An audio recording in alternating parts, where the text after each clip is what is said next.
الحمد لله وحده والصلاة والسلام على من لا نبي بعده اما بعد فاعوذ بالله من الشیطان الرجیم بسم اللہ الرحمن الرحیم۔ سورہ رعد اور سورہ ابراہیم کی انشاءاللہ تعالی ہم تلاوت سنیں گے اگلی 4 تراویحوں کے اندر۔ یہ دونوں جو ہیں وہ مکی صورتیں ہیں اور ان دونوں کے حوالے سے انشاءاللہ تعالی گفتگو کی جائے گی۔ اعوذ باللہ من الشیطان الرجیم بسم اللہ الرحمن الرحیم۔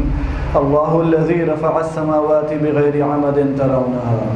اللہ رب العزت فرماتے ہیں کہ بے شک اللہ ہی وہ ذات ہے جس نے ان آسمانوں کو بغیر ستونوں کے جو ہے وہ بلند کر دیا،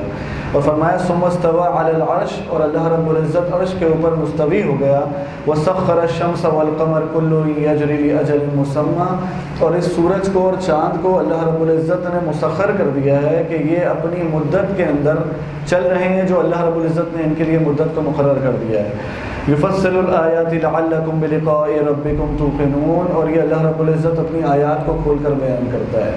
هو الذی یریکم البرق خوفا وطمعا، اللہ رب العزت اپنی اس نشانی کو بیان فرما رہے ہیں کہ جس کے اندر خوف بھی ہے اور امید بھی ہے۔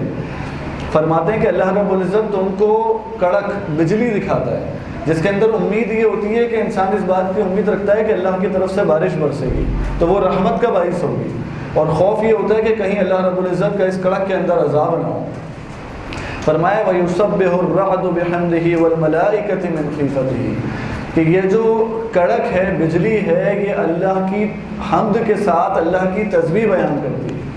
یہ بجلی اور کڑک اللہ کی حمد کے ساتھ اللہ کی تسبیح بیان کرتی ہے۔ فرمایا وَيُرْسِلُ الصَّوَاعِقَ فَيُصِيبُ بِهَا مَن يَشَاءُ وَهُمْ يُجَادِلُونَ فِي اللَّهِ وَهُوَ شَدِيدُ الْمِحَالِ، جو اللہ کے ناموں کے اندر، اللہ کی توحید کے اندر، اللہ رب العزت کی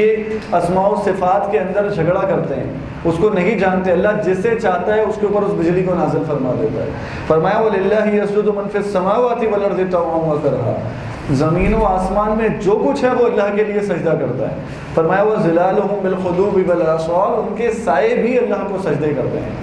یہ تمام نشانیاں اللہ رب العزت بیان فرما رہے ہیں کہ اس نے آسمانوں کو بغیر ستونوں کے کھڑا کیا۔ یہ کڑک بھی اللہ رب العزت کی تسبیح بیان کرتی ہے، جو کچھ زمین و آسمان میں ہے وہ سب اللہ کی تسبیح کو بیان کرتے ہیں۔ تو اللہ رب العزت یہ بتا رہے ہیں کہ تم اس بات کے اوپر ایمان لے آؤ کہ ان تمام چیزوں کو کرنے والا اللہ رب العزت اکیلا تنہا ہے۔ ان اللہ علی کل شیء قدیر، وہ ہر چیز کے اوپر قادر ہے، تو وہ اس بات پر بھی قادر ہے کہ وہ قیامت کے دن کو برپا کرے گا۔ وہ دن بھی آنے والا ہے کہ جب تم کو کھڑا کیا جائے گا اور تم اسی آخرت کا انکار کرتے ہو۔ فرمایا لعلکم بلقاء ربکم توقنون، تم اللہ رب العزت کی ملاقات کے اوپر یقین کر لو کہ کل قیامت کا دن آنے والا ہے اور اللہ رب العزت کے سامنے تم پیش کیے جاؤ گے۔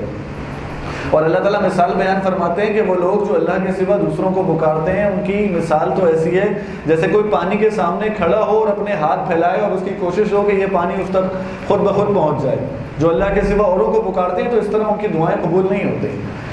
اور فرمایا کہ ان اللہ لا یغیر ما بقوم حتی یغیروا ما بانفسہم، اللہ رب العزت اس قوم کی حالت نہیں بدلتا جب تک کہ وہ خود اپنی حالت نہ بدلیں۔ یعنی اللہ رب العزت اپنی مہربانی اور اپنی رحمت کو بندوں سے ہٹاتا نہیں ہے، یہاں تک کہ وہ اللہ کی شکر کرنے کی روش کو چھوڑ دیتے ہیں۔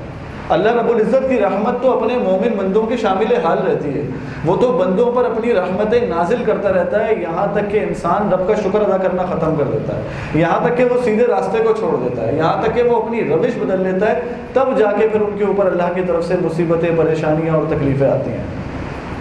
اور حق قبول کرنے والے ایمان والوں کی اللہ رب العزت صفات کو بیان فرما رہے ہیں۔ والذین یصلون ما امر اللہ بہ ان یوصل، کہ جن چیزوں کو اللہ نے ملانے کا حکم دیا ہے یہ ان کو ملاتے ہیں، یعنی کہ صلہ رحمی کرتے ہیں، رشتہ داریوں کو آپس میں ملاتے ہیں۔ اور نبی صلی اللہ علیہ وسلم کی وہ حدیث کہ صلہ رحمی یہ نہیں ہے کہ جو تم سے ملتا ہے تم اس سے ملتے ہو، بلکہ جو تم سے رشتہ داری کو کاٹ دیتا ہے تم اس سے جا کر ملتے ہو، اس کو صلہ رحمی کہتے ہیں۔ اور اس رحم کے بارے میں تو ایسی احادیث ہیں کہ اللہ رب العزت فرماتے ہیں کہ اس رحم نے تو اللہ رب العزت کے پاس شکایت کی تھی جب اللہ نے اس کو تخلیق کیا کہ اللہ لوگ مجھے کاٹیں گے، لوگ رشتہ داریوں کو قطع کریں گے، تو اللہ نے فرمایا تھا کہ تم اس بات پر خوش نہیں ہو کہ جو تمہیں کاٹے میں اسے کاٹ دوں اور جو تمہیں جوڑے میں اس کو جوڑ دوں۔ تو فرمایا کہ ایمان والے صلہ رحمی کرنے والے ہوتے ہیں۔ فرمایا وَيَخْشَوْنَ رَبَّهُمْ، اپنے رب کا تقوی اختیار کرنے والے، خشیت کو اختیار کرنے والے، وَيَخَافُونَ سُوءَ الْحِسَابِ، اور حساب کتاب کے دن ڈرنے والے۔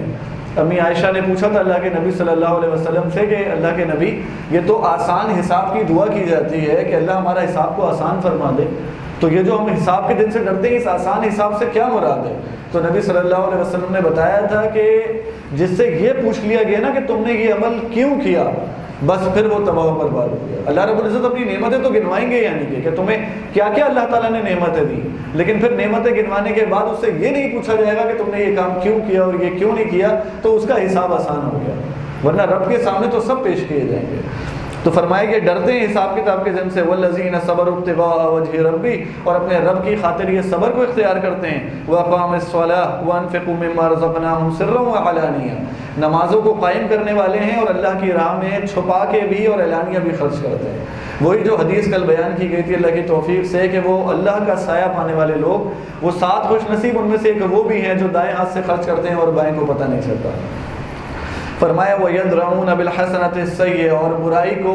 بھلائی سے دور کرتے ہیں، جب کوئی برائی کے ساتھ پیش آتا ہے تو اس کے ساتھ احسن انداز سے برتاؤ کرتے ہیں، ان سے کوئی گناہ ہو جاتا ہے تو یہ اس کے فوراً بعد اللہ سے استغفار بھی طلب کرتے ہیں اور اس کے فوراً بعد نیکیوں کو بھی بجا لاتے ہیں، نیکیوں کا بھی کام انجام دیتے ہیں تاکہ اللہ ان کے گناہوں کو مٹا دے۔ فرمایا ان لوگوں کے لیے جنت ہے، اور جنت کے اندر ان کو ان کے پیاروں کے ساتھ جو ان کی بیویاں ہوں، ان کی اولاد ہو، ان کے والدین ہوں، ان کے اقارب ہوں، ان کو ان کے ساتھ جو نیکوکار ہوں گے جمع کر دیا جائے گا۔ اور اللہ کی رحمت دیکھیے کہ اگر کوئی بندہ ادنا درجے میں ہوگا جنت کے اور اس کا کوئی عزیز اعلیٰ درجے پہ ہوگا تو اللہ رب العزت اس بندے کو نیچے نہیں لائیں گے، اپنی رحمت سے اس بندے کو اس کے درجے تک پہنچا دیں گے۔ جو لوگ ان خصوصیات کو اختیار کرتے ہیں ان کے لیے اللہ رب العزت نے جنتوں کو تیار کیا ہے، اور وہ لوگ جو حق قبول نہیں کرتے ان کی صفات کو بھی بیان فرمایا کہ والذین ینقضون عہد اللہ من بعد میثاقہ، یہ اللہ کے عہد کو توڑتے ہیں، یہ صلہ رحمی کے بجائے قطع رحمی کرنے والے ہوتے ہیں۔ اور نبی صلی اللہ علیہ وسلم نے فرمایا کہ قطع رحمی کرنے والا جنت میں نہیں جائے گا۔ وَيُفْسِدُونَ فِي الْأَرْضِ وَفَرِحُوا بِالْحَيَاةِ الدُّنْيَا، زمین میں فساد کرنے والے اور وَفَرِحُوا بِالْحَيَاةِ الدُّنْيَا، دنیا کی زندگی پہ مطمئن ہو جاتے ہیں، دنیا کی زندگی میں مگن ہو جاتے ہیں، یہ بھول جاتے ہیں کہ ہمیں رب کے پاس جا کر حساب دینا ہے۔ أُولَٰئِكَ لَهُمُ اللَّعْنَةُ وَلَهُمْ سُوءُ الدَّارِ، اللہ رب العزت کی رحمت سے دور ہیں، یہ ان پر اللہ کی لعنت ہے اور ان کے لیے بہت برا ٹھکانہ ہے۔ اور اس کے بعد وہ بہت اہم اور پیاری آیت جو ہر بندہ مومن کا محور ہونی چاہیے کہ الذین آمنوا وتطمئن قلوبهم بذکر اللہ، یہ جو ایمان والے ہوتے ہیں یہ اللہ کے ذکر سے ان کے دلوں کو اطمینان نصیب ہوتا ہے۔ الا بذکر اللہ تطمئن القلوب، کہ دلوں کا اطمینان جو ہے نا یہ اللہ کے ذکر کے اندر ہی ہے۔ یقین مانیے دنیا کی ساری نعمتیں کسی شخص کو میسر ہیں، تمام مال و اسباب مل جائیں، لیکن ذرا سی گھبراہٹ، پریشانی، ٹینشن سے یہ تھوڑا سا پلس ریٹ اور دل کی دھڑکن بے ترتیب ہو جاتی ہے نا، ساری نعمتیں بیکار ہو جاتی ہیں، کسی نعمت کی طرف انسان کی رغبت نہیں ہوتی، تھوڑی سی پریشانی آ جاتی ہے انسان کے پاس تو اسے کسی نعمت کے اندر اس کا دل نہیں لگتا، سب چیزیں بے معنی ہو جاتی ہیں۔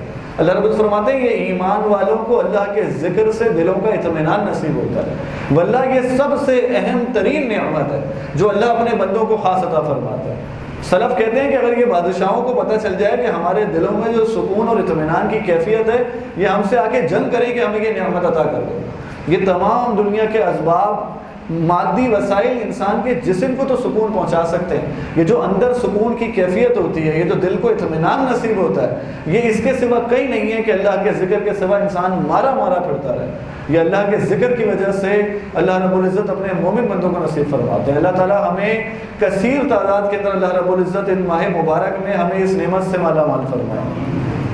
اور بالخصوص جیسے نبی صلی اللہ علیہ وسلم کی حدیث سیدنا ابو ہریرہ رضی اللہ عنہ بیان فرماتے ہیں، صحیح مسلم میں موجود ہے کہ جب کوئی قوم کسی ایسی مجلس میں بیٹھتی ہے جس میں وہ اللہ کا ذکر کرتے ہیں تو فرمایا کہ ان کے اوپر فرشتے ان کو گھیر لیتے ہیں، ان کے اوپر اللہ کی طرف سے سکینت نازل ہوتی ہے، ان کے اوپر اطمینان نازل ہوتا ہے، اور اللہ رب العزت اپنے پاس ان لوگوں کا ذکر فرماتے ہیں۔ ہم اللہ سے امید کریں اور اس بات کا تصور کریں کہ ہم خالص اللہ کی رضا کے لیے بیٹھے ہیں اور اللہ رب العزت کے کلام کو سمجھنے کی کوشش کرتے ہیں اخلاص کے ساتھ کہ اللہ رب العزت ہمارے لیے خیر کا اور محبت کا معاملہ فرمائے، تو اس تصور سے انسان کتنا خوش ہوتا ہے کہ اللہ رب العزت کیا ہمارا ذکر ہو رہا ہو۔ فرمایا الذین آمنوا وتطمئن قلوبهم بذکر اللہ لا یزال لسانک رطبا من ذکر اللہ، کسی وقت مومن کا ایسا نہ گزرے کہ وہ اس کی زبان اللہ کے ذکر سے تر نہ ہو، جو بھی اللہ توفیق دے، سبحان اللہ، الحمدللہ، لا الہ الا اللہ، اللہ رب العزت کے ذکر سے انسان اس کے ذہن کے اندر مستحضر رہے۔ اس کے بعد سورہ ابراہیم کا آغاز ہوتا ہے۔ سورہ ابراہیم بھی مکی صورت ہے اور اس کے اندر بھی اللہ رب العزت نے عقائد کی بنیادی عقائد کے طور پر بیان فرمایا، جو بنیادی عقائد ہیں، اور بڑے سخت انداز کے اندر اللہ رب العزت نے بیان فرمایا۔ الف لام را کتاب انزلناه الیک لتخرج الناس من الظلمات الى النور باذن ربهم الى صراط العزیز الحمید۔ اللہ رب العزت نے اس کتاب کو نازل فرمایا ہے کہ جو لوگوں کے لیے لوگوں کو اندھیروں سے نکال کر روشنی کی طرف لے کر آتا ہے، جو انسان کو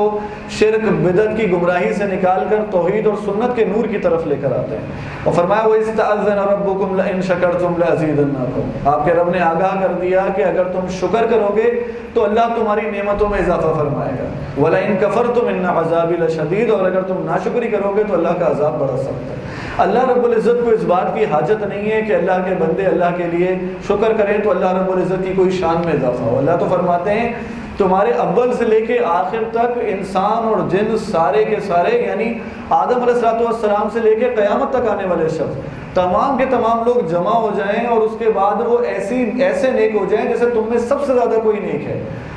اللہ رب العزت کی شان میں ذرہ برابر کوئی اضافہ نہیں کر سکتے، اور سارے ہی برے ہو جائیں اور اللہ کی نافرمانی کرنے پر آ جائیں جیسے کہ گویا مثل ابلیس ہو جائیں تو اللہ کی شان میں کوئی نقص واقع نہیں کر سکتے، اور سارے اللہ رب العزت کے آگے اپنی خواہشات لے کے آ جائیں اور اللہ سب کو نواز دے تو اللہ کے خزانوں میں اتنی کمی نہیں ہوتی جتنی سوئی کو پانی کے اندر ڈال کے نکالا جائے سمندر میں تو جو سمندر کے پانی میں کمی واقع ہوتی ہے۔ یہ ہماری ضرورت ہے اور ہمیں یہ اسلوب سکھایا گیا کہ ہم کسی نیکی کا کوئی کام کر نہیں سکتے جب تک اللہ کی توفیق شامل حال نہیں ہوتی، جب تک اللہ رب العزت کی رضا شامل حال نہیں ہوتی۔ تو اور ہم یہ چاہتے ہیں کہ ہماری نعمتوں میں اضافہ ہو تو ہمیں یہ احساس ہو کہ یہ چیزیں ہمیں اللہ نے عطا فرمائی ہیں، ہم اللہ کا شکر ادا کرنے والے بن جائیں اور اس پر غور کریں کہ انسان کیا رب کا شکر ادا کرے۔ مطلب حق تو یہ ہے کہ حق ادا نہیں ہو سکتا،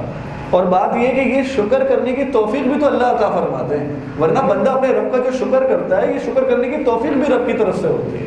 لَإِن شَكَرْتُمْ لَأَزِيدَنَّكُمْ، نبی کریم صلی اللہ علیہ وسلم کے بارے میں امی عائشہ فرماتی ہیں میں نے رات ان کو نہیں پایا، جب میں نے ان کو دیکھا تو آپ زار و قطار رو رہے اللہ رب العزت کے آگے۔ ایک موقع پہ سیدنا بلال رضی اللہ عنہ صبح ہو گئی اور وہ آ گئے کہ اللہ کے نبی آپ اتنا روتے ہیں، تو آپ نے فرمایا فَلَا أَكُونَ عَبْدًا شَكُورًا، میں اپنے رب کا شکر گزار بندہ نہ بنوں۔ اور نبی صلی اللہ علیہ وسلم نے جو عورتوں کے حوالے سے بتایا تھا کہ میں نے ان کی تعداد کو کثرت سے دیکھا اور اس کی وجہ بیان فرمائی کہ یہ ناشکری کرتی ہے، تو اللہ رب العزت بات کی توفیق دے کہ اللہ کا شکر ادا کرنے والے بنے تاکہ نعمتوں کے اندر اضافہ ہو۔ فرمایا قالت رسلهم فی اللہ شک فاطر السماوات والارض یدعوکم لیغفرکم من ذنوبکم ویؤخرکم الی اجل مسمى، یہ جو رسول جب ان لوگوں کو بلاتے ہیں، جب ان کو دعوت دیتے ہیں اور ان سے کہتے ہیں کہ اللہ کی طرف ایمان لے کر آ جاؤ وہ تمہارے گناہوں کو بخش دے گا، تو یہ اس کے جواب میں کیا کہتے ہیں کہ ہمارے پاس آپ معجزے لے کر آؤ۔ اپنے من مانے معجزے لا کے نبی صلی اللہ علیہ وسلم سے طلب کیا کرتے اور کہتے ہیں کہ جو ہم کہتے ہیں اس طرح سے آپ کر کے دکھائیے، اور اگر آپ یہ نہیں کرتے تو ہم آپ کو اپنے شہر سے نکال دیں گے۔ اللہ رب العزت نے آخرت کے اندر اس دردناک عذاب کا تذکرہ فرمایا جو ان کو دیا جائے گا، اور فرمایا کہ من ورائہ جہنم ویسقى من ماء صدید یتجرعہ ولا یکاد یسیغہ ویأتیہ الموت من کل مکان وما هو بمیت، فرمایا ان کے ساتھ جہنم ان کے آگے ہوگی اور ان کو وہ کھولتا ہوا پانی اور وہ پیپ ان کو فراہم کی جائے گی کہ جس کو دیکھ کر یہ اس کو پی نہیں سکیں گے اور یہ گھونٹ گھونٹ کر پئیں گے، اور ان کو ہر طرف سے موت آ رہی ہوگی لیکن اللہ رب العزت کے پاس تو موت کو ذبح کر دیا جائے گا، تو یہ مرنے والے بھی نہیں ہوں گے اور ان کے لیے بدترین عذاب ہوگا۔ اللہ رب العزت ہمیں محفوظ فرمائے، اللہم اجرنا من النار۔ اور آخری بات کہ شیطان بھی اس دن جو ہے وہ اس بات سے انکار کر دے گا، وقال الشیطان لما قضی الامر ان اللہ وعدکم وعد الحق، جب معاملات نمٹ جائیں گے تو شیطان یہ کہے گا کہ اللہ نے جو تم سے وعدہ کیا وہ سچا تھا، اور کہے گا کہ وعدتکم فاخلفتکم، جو میں نے وعدہ کیا میں خلاف ورزی کرتا ہوں، میں نے جھوٹی امیدیں دلائی تھی تم کو، میں نے تم سے جھوٹ کہا تھا کہ تم ایمان نہیں لے کر آؤ میں تمہیں آگے بچا لوں گا، تو میں نے تم سے جھوٹ کہا، اس کا کوئی اعتبار نہیں، میں وعدوں کی خلاف ورزی کرتا ہوں، اور مجھے ملامت نہ کرو،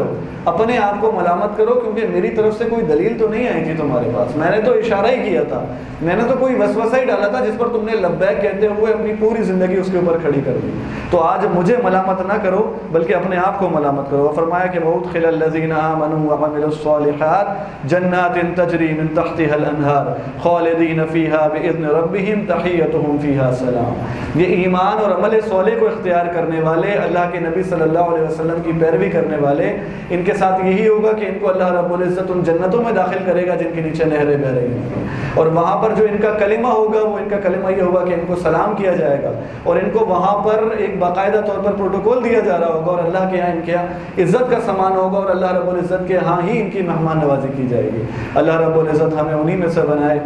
أَلَمْ تَرَ كَيْفَ ضَرَبَ اللَّهُ مَثَلًا كَلِمَةً طَيِّبَةً كَشَجَرَةٍ طَيِّبَةٍ أَصْلُهَا ثَابِتٌ وَفَرْعُهَا فِي السَّمَاءِ۔ سورہ ابراہیم کی آیت جس میں اللہ رب العزت مثال بیان فرماتے ہیں کلمہ طیبہ، اس کی ایک درخت کے ذریعے سے مثال بیان فرمائی کہ وہ درخت ایسا ہے کہ جس کی جڑیں بڑی مضبوط ہیں اور اس کی شاخیں آسمانوں سے باتیں کر رہی ہیں۔ یعنی کہ یہ جو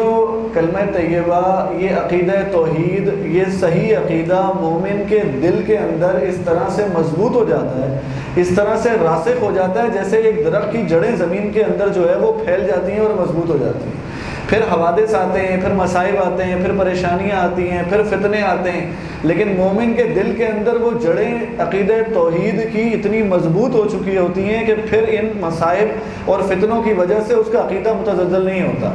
پھر اس کو عقیدے کی اس کے لیے پریشانیاں نہیں ہوتی۔ اور فرمایا کہ وہ فرعھا فی السماء، اور اس کے اس عقیدہ صالحہ کی وجہ سے جو اعمال صالحہ وہ اختیار کرتا ہے، جو نبی صلی اللہ علیہ وسلم کی سنت کے اوپر عمل کرتے ہوئے اپنے نیک اعمال کو انجام دیتا ہے، تو پھر اس کے اعمال جو ہے وہ اللہ رب العزت کی بارگاہ میں قبولیت کا درجہ پاتے ہیں، پھر اللہ رب العزت کے پاس وہ قبول ہوتے ہیں جیسے کہ ایک درخت کی شاخیں جو ہے وہ آسمان سے باتیں کر رہی ہوتی ہیں۔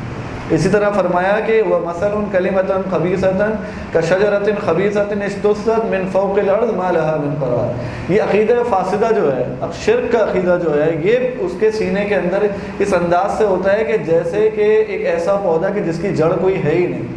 اور اس کی زمین کے اوپر بھی اس کی کوئی حیثیت نہیں ہے کہ ایک ہوا کا جھونکا آتا ہے اور اس کو اٹھا کے پھینک دیتا ہے۔ تو جب عقیدہ توحید دل کے اندر نہیں ہوتا، فاسد عقیدہ ہوتا ہے، تو کوئی فتنہ آتا ہے اور وہ اس کے اندر مبتلا ہو جاتا ہے، پھر اس کے پاس کوئی چیز نہیں ہوتی، پھر وہ عمل کرتا ہے لیکن اس عمل کے اندر چونکہ اس کے پاس عقیدہ نہیں ہوتا، ایمان موجود نہیں ہوتا، تو اس کے نیک اعمال اللہ کی بارگاہ تک نہیں پہنچتے۔ کفار کے بھی نیک اعمال کا بدلہ ان کو دنیا میں ہی دے دیا جاتا ہے۔ اور فرمایا یثبت اللہ الذین آمنوا بالقول الثابت فی الحیات الدنیا، اللہ رب العزت ان ایمان والوں کو دنیا کی زندگی کے اندر قول ثابت عطا فرماتے ہیں، استقامت عطا فرماتے ہیں، پھر ان کے اوپر کسی قسم کے بھی معاملات ہوتے ہیں تو وہ اللہ کے دین کو چھوڑنے کو تیار نہیں ہوتے، پھر ان کو اگر آگ کے اندر بھی پھینکا جا رہا ہوتا ہے تو کم سے کم درجے پہ ان کا دل اللہ رب العزت کی توحید اور ایمان کے اوپر مطمئن ہوتا ہے، پھر ان کے ساتھ کوئی بھی پریشانی آ جائے لیکن وہ اپنے ایمان کو چھوڑنے کو تیار نہیں ہوتے۔ فرمایا فی الحیات الدنیا و فی الآخرہ، دنیا میں اللہ قول ثابت کے ذریعے ایمان والوں کو استقامت عطا فرماتا ہے، موت کے وقت جب فرشتے ان کی روحوں کو قبض کرنے آتے ہیں ان کو استقامت عطا کی جاتی ہے، وہ قبر کے اندر جاتے ہیں تو ان کو استقامت عطا کی جاتی ہے کہ جب فرشتے ان سے سوال پوچھتے ہیں، ان احادیث میں جو تفاصیل آتی ہیں کہ بعض تو ایسی ہیں کہ فرشتے جو ہے وہ ان کے ہاتھوں میں لوہے کے ہتھوڑے ہوتے ہیں۔ صحابہ نے پوچھا انسان کیسے اپنے اوپر قابو رکھے گا؟ تو فرمایا کہ یثبت اللہ الذین آمنوا بالقول الثابت، اللہ رب العزت ہی ہے جو اس کو اس وقت ثابت قدمی عطا فرماتا ہے، آخرت کے دن اللہ رب العزت اس کو ثابت قدمی عطا فرماتا ہے۔ تو ایمان والوں کے ساتھ اللہ رب العزت کی خاص رحمت کا معاملہ ہوتا ہے۔ سورہ ہجر کا آغاز ہوتا ہے، فرمایا الف لام را تلک آیات الکتاب وقرآن مبین ربما یود الذین کفروا لو کانوا مسلمین۔ فرمایا کہ ایک وقت آئے گا کہ یہ کافر یہ کہیں گے، اللہ کے نبی صلی اللہ علیہ وسلم اور ایمان والوں کو تسلی دی جا رہی ہے کیونکہ ابتدائی وقت تھا اور آپ پر تکلیفیں اور پریشانیاں تھیں کفار کی طرف سے۔ فرمایا ایک وقت آئے گا یہ تمنا کریں گے کہ کاش یہ مسلمان ہوتے۔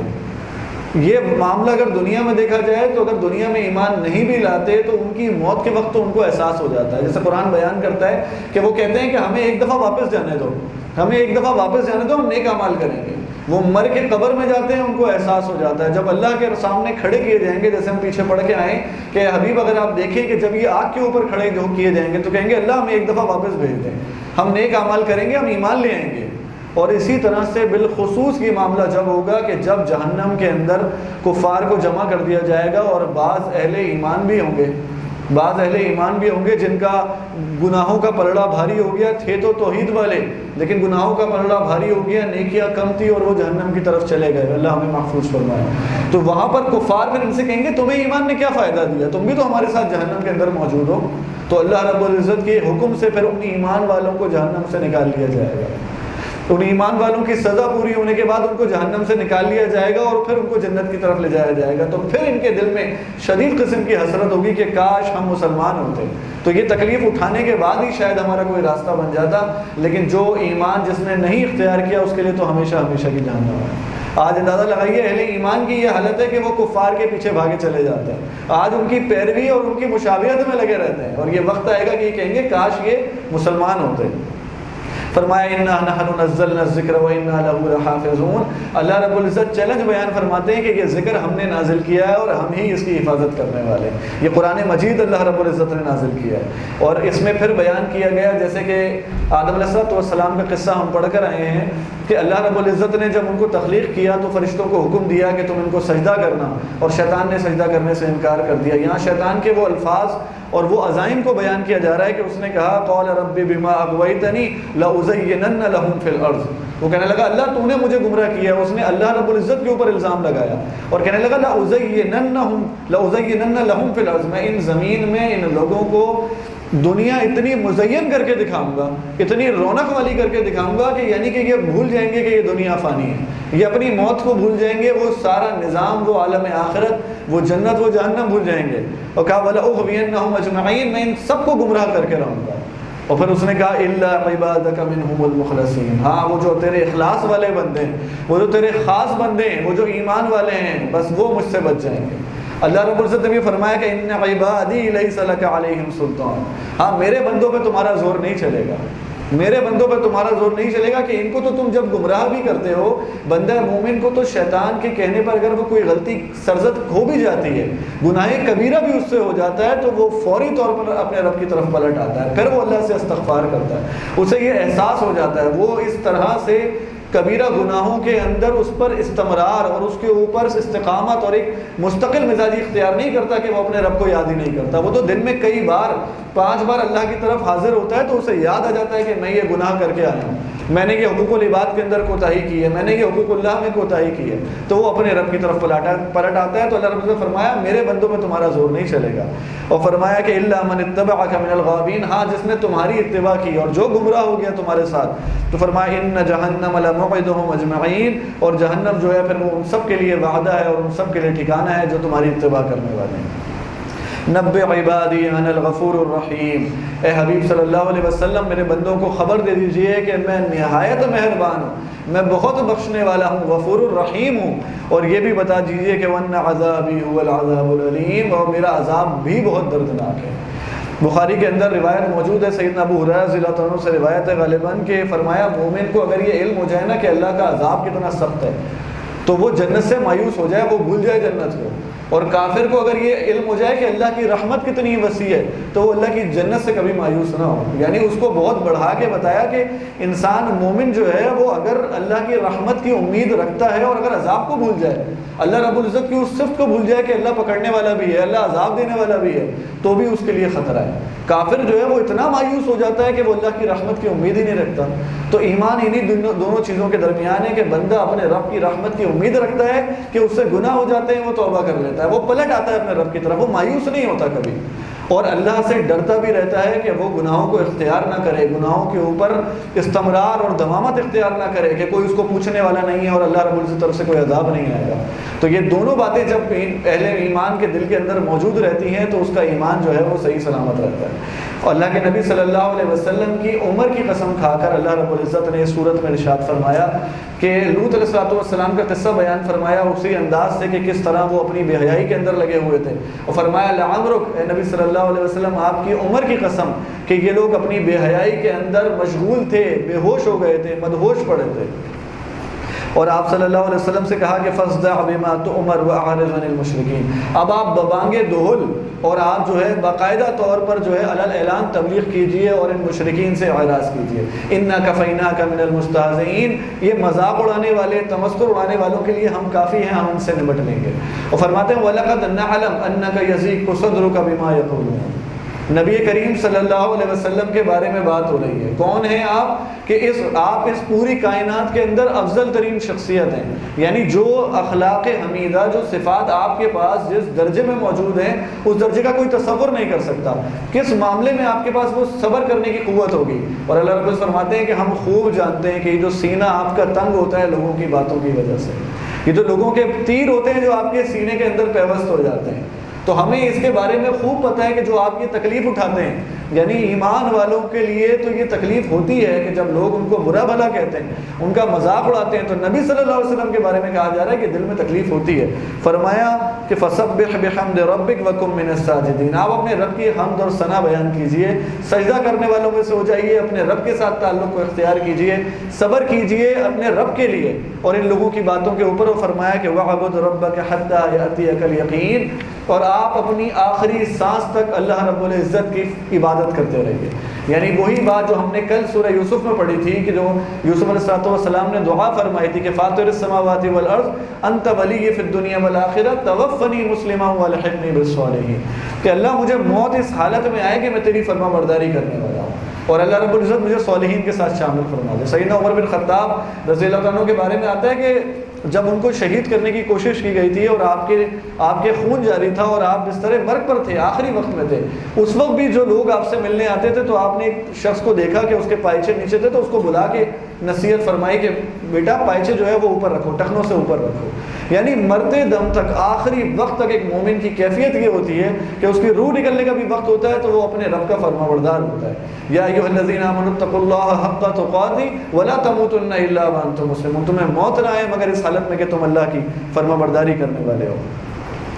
سورہ نحل کا آغاز ہوتا ہے اتام اللہ فلا تستعجلوہ سبحانہ وتعالی عما یشرکون، کہ اللہ رب العزت کا امر اور حکم آ پہنچا ہے کہ تم مشرکین تم جلدی نہ کرو، تم اس عذاب کے لیے جلدی کرتے ہو، یہ عذاب تمہارے قریب ہی آ پہنچا ہے. اللہ رب العزت نے اپنی بہت ساری نعمتوں کا تذکرہ فرمایا اس میں، اور بار بار غور و فکر کی دعوت دی کہ یہ جو چوپائے اللہ نے تمہارے لیے بنائے ہیں، ان جانوروں سے تم فائدہ اٹھاتے ہو، ان کے گوشت کو استعمال میں لاتے ہو، ان کے یہ وزن تمہارے اٹھانے کے کام میں آتے ہیں. اللہ فرماتے ہیں ان فی ذلک لآیہ لقوم یتفکرون، تمہارے لیے غور کرنے والوں کے لیے ان میں بڑی نشانیاں ہیں. پھر فرمایا کہ یہ چاند، یہ سورج، یہ ستارے یہ اللہ نے تمہارے لیے مسخر کر دیے ہیں، ان میں بھی غور و فکر کرنے کے لیے نشانی ہے. فرمایا اس سمندر کو اللہ نے تمہارے لیے مسخر کر دیا، یہ مچھلیاں تم اس سے حاصل کرتے ہو، یہ کشتیاں اس کے اندر جو چلتی ہیں، یہ تمام چیزیں ان میں بھی عقل رکھنے والوں کے لیے نشانی ہے. فرمایا وَإِن تَعُدُّوا نِعْمَةَ اللَّهِ لَا تُحْصُوهَا إِنَّ اللَّهَ لَغَفُورٌ رَحِيمٌ، تم اللہ کی نعمتوں کو شمار کرنا چاہو تو شمار نہیں کر سکتے، اور اللہ رب العزت تو بخشنے والا مہربان ہے.